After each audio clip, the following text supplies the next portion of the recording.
So everybody knows what this is. Y'all probably have a million of them floating around your house. A stylus for a touchscreen. Double-ended. You can put rubber ends on them. You can put those metal mesh ends on them. These guys come with a smaller tip and with a larger tip and a bunch of replacement pieces. They're cool. Dime a dozen, obviously. Kind of like the plastic advertising pens that people get, the clickers and the cap pens. So there's a 4-pack of these, and I think they're about $3 or $4 each. For the 4-packs, 12 or 9, 12 or 15. I don't remember how much it was. It ended up being about $3.50 a piece. So there was a silver, a black, kind of the executive colors, a purple, which Mom ended up using for her Kindle Fire tablet. It has a purple cover. And then there was a Kelly green.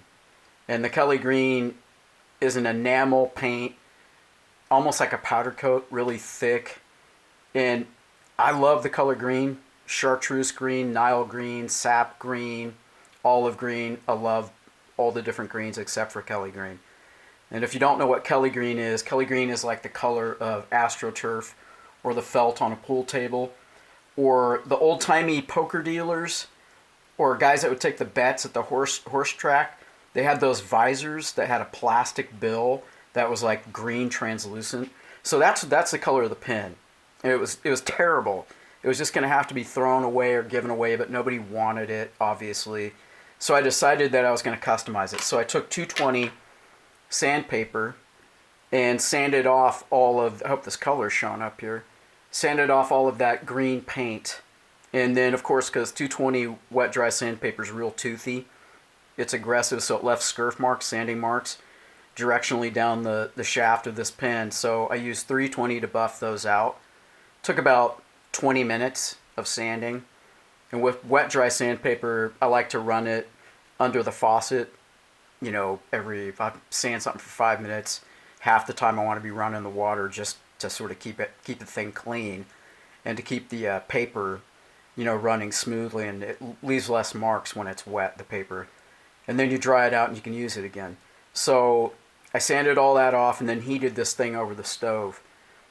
If you're going to do this project and you're going to heat this over your stove, you're going to end up with a problem because these brass nipples right here, for lack of a better word, are glued in place. So once the heat gets those, before the metal even has time to change colors, the glue burns off and it smells horrible. So open a window, turn on a fan, or use a blowtorch and do it outside. So you can see the hottest areas of this, I think this is called annealing. The hottest area is going to be silver. It's going to go back to its original color. Then we have a blue color that goes to a purple color, that goes to a red color, to a brown color, to the champagne color. So I heated it up end to end and then in the middle, okay? And then I'm going to put these tips on. So there's an end for a larger tip and an end for a smaller tip.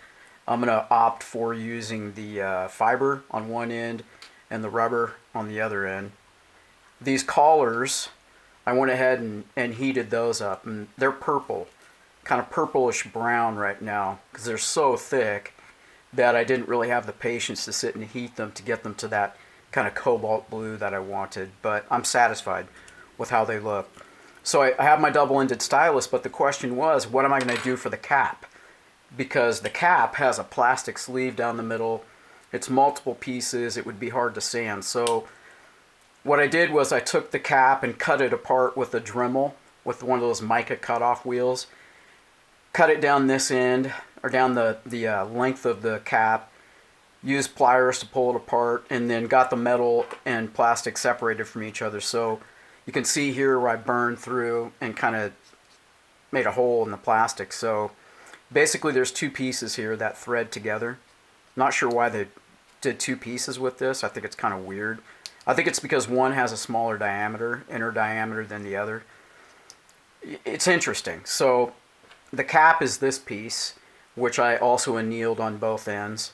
Thought about doing it in the middle, but doing it on the ends, there's a couple things. One, it heats better that way. It's easier to control what color you're getting. And two, it gives you twice as much pattern. So putting this back together, you've got a notch up at the top. That's going to be for the pocket clip. So this is all just going to fit together. You have this top piece, which I heated that. And because it was thick, it didn't really get to the color that I wanted it to get to, which was that cobalt blue. So we got all that put together. Now all we have to do is line up the notch with the pocket clip. I was going to glue this in place, but it just slides together so easily.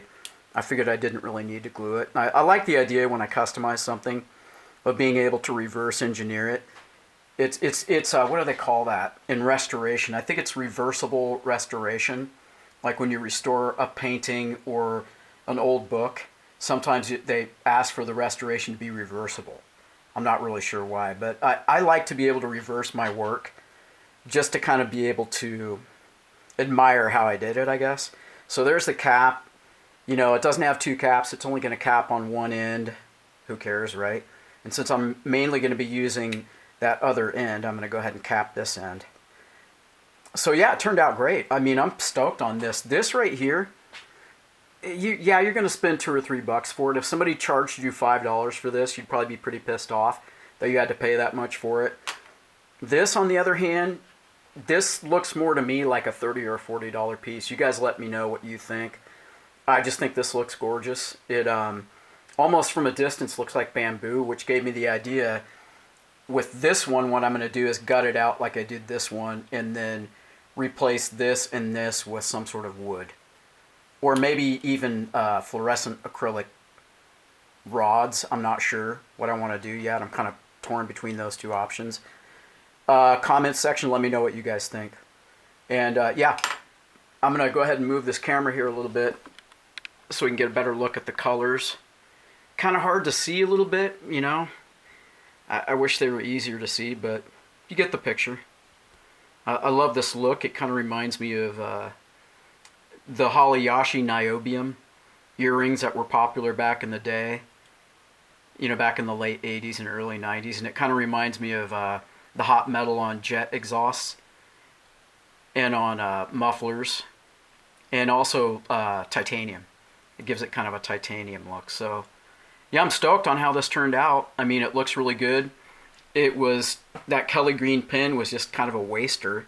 So it was a good use for that. So let me know what you guys think in terms of this guy's going to be the next project. So y'all think I should do wood, like a piece of bamboo maybe, or should I do you know, maybe fluorescent acrylic plastic rod, Dremel out the ends and put the brass pieces in there and see where I can take it from there. So yeah, give me some feedback in the comments and let me know what project you'd like to see me try next.